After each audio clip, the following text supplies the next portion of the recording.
once you have your drawing in Autocad and you've got all of your layers set up, it's really as simple as just putting it in a viewport and taking a look at what it looks like, and then editing it.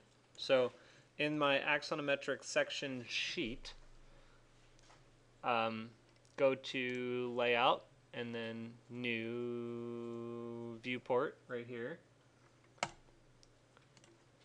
And right now I'm just kind of generically sizing it, and I'll double click inside. Something to be aware of is that axonometrics, while technically they are a technical drawing because they follow a rigid geometrical structure, I think most people look at them as pictorial drawings. So they're not necessarily to scale, though you could scale it. So best practice is to actually set your drawing to be a scale, but it's not 100% necessary if you have a good reason for it not to be so. So what I'm going to do here is just make it fit so that I can kind of see the nature of the line work on both sides. And I'm going to yank my viewport out to the edge of the border and then do a test. So I'm going to go to plot, and all of my settings should still be set up. It's set to monochrome. You could switch it to your custom hatch pattern if you'd like. So I'm going to say preview and take a look at it. So this is a very, very small scale. When I look at it very closely, I can't really see what's going on, so what I want to do is bump it up so that I can see a little bit more. Let me double click that. I'm going to go to, let's see what 1/8 is. Alright, so 1/8 is a little too big. Actually, I think 8.5 by 11 is going to be too small. This might have to be an 11 by 17 because of the layout. Yeah, 5, yeah, 6. There we go.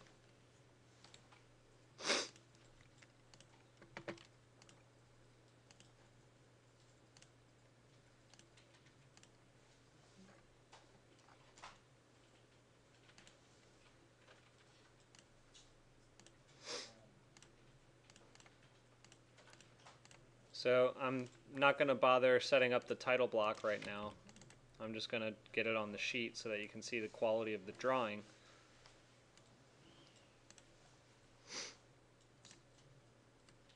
Alright, 1/8 inch equals a foot.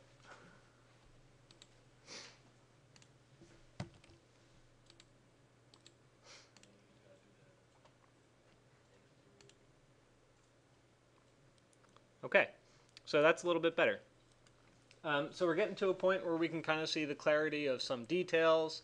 We've got the section line showing up bold and black, but we need to, just flesh it out into something that's actually going to be contiguous. So an accurate model would actually have all the foundations modeled as well for something like this. We don't have that, so I'm just going to put a generic earth hatch underneath.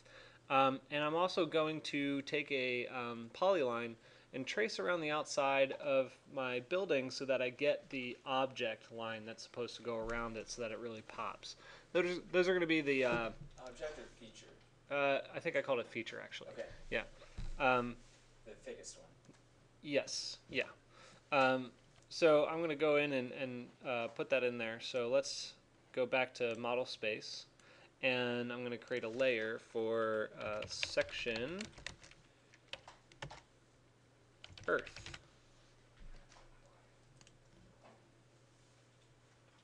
Alright, and section earth, I'm going to just draw a quick polyline to give me an understanding of the actual earth depth that I want to just, I guess hint at, because it's not actually super accurate.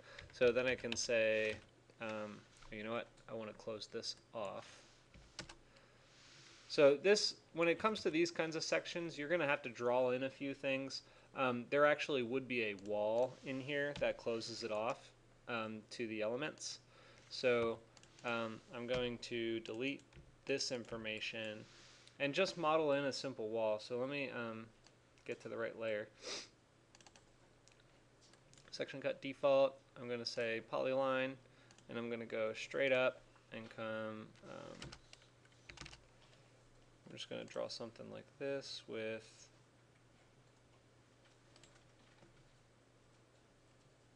nearest on. I'm going to say 4 inches.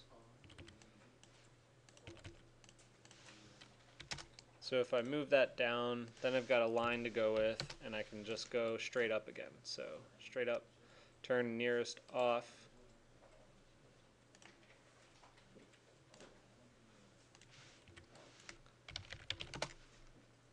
Then we're back on to the hatching.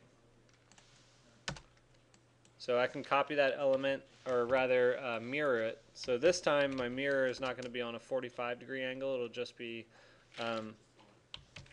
north and south. So I go to my origin and I rotate it there, and then that puts the wall on the other side. The only one I have to clean up is on this side, so I'm not going to see the exterior of the wall.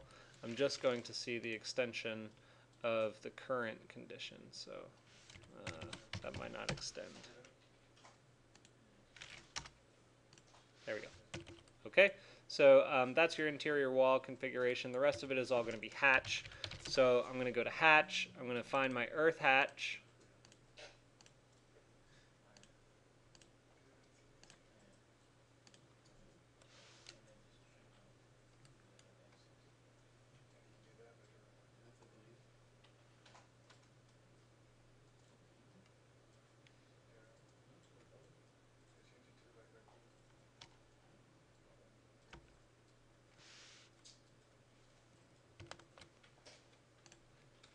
Alright, it gave me an error, so hold on. Hatch, earth. Scale, I'll start with something like 45. Whoa, that's not what I wanted.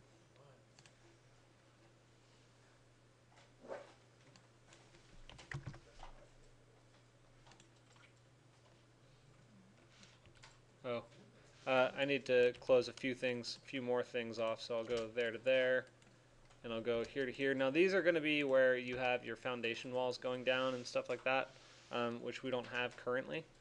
So that should be a closed boundary now.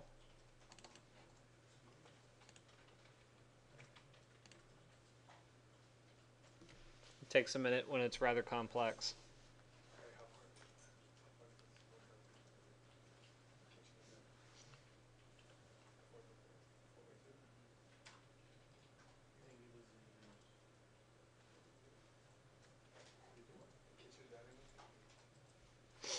I'm going to pause this while it catches up. All right, I'm resuming now. So I added in a hatch boundary to out of a polyline. So I just kind of drew in and traced in a polyline over top of this because it was giving me trouble with the lines that I had previous to this. Whoops. Let me just get in there. All right, get rid of that. Don't need that. So that's essentially the earth hatch that's going to sit underneath. You can you can hatch the interior environment, but essentially just make sure that the colors that you're choosing are aligned with your plot style settings. So this is a reminder to you to make sure that that's properly set up. So when I go to Page Setup Manager, I go to Modify, and I look at my custom gray hatch, the table colors are going to be where I'm defining that. So color 10 is what I set up to be 168, 168, 168. So that's what I'm going to change the section earth layer to, is going to be index color 10. And there was a blue layer that for some reason showed up blue. I need to find out why.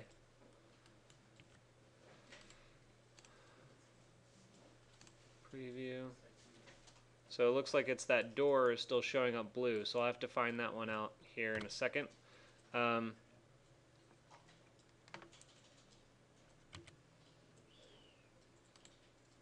Page setup manager, modify. So, I need to look at it here. 140.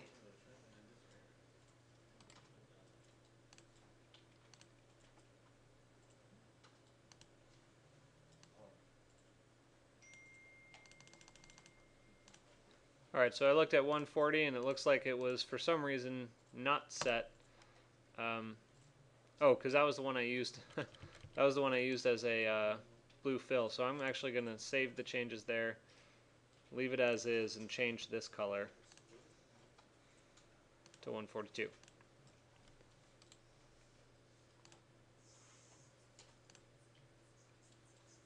Okay, so this is essentially the requirement for the finished product of this drawing.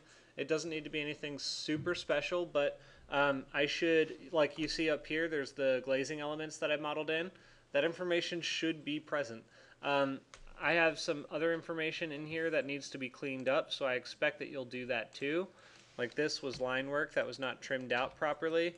That you'd make sure that your connections are clean. I had an error somewhere, but you know, I have extra geometry that doesn't need to be shown here. So just make sure that you're doing an overall, you know, general cleaning of this. Let's see, I don't know which one's which here. This is BG layer 0. I don't know where that is. Oh, 0, 2. So you can just kind of get on the right layer and start connecting things to kind of clean up where the layers are intersecting. All that stuff should be taken into account. So BG default, say line, and go from there to there.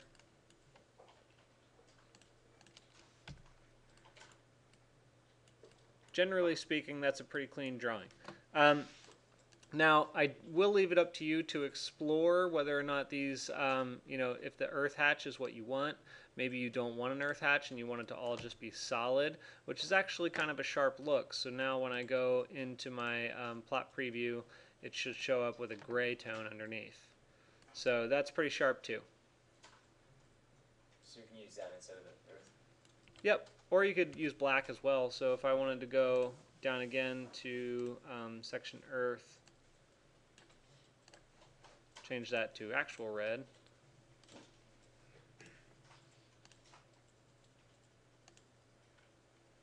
So black is also a very sharp look. In fact, it helps it stand out a little bit. Yeah, in fact, I think black is actually very attractive. Gray is okay. The earth hatch is a little bit more technical. Too much stuff going on. I'm not a huge fan of the earth hatch, but a lot of people use it quite a bit. So yeah, I actually like this. Yeah, so I will say this though, guys, to give you guys an understanding of representation principles, usually keeping things very stark, very black and white, is better for an academic setting. Everything else is very technical, right? So if for some reason you have solid black in a working drawing underneath your building, people don't know whether or not it's concrete or sand or soil or, you know, foundation.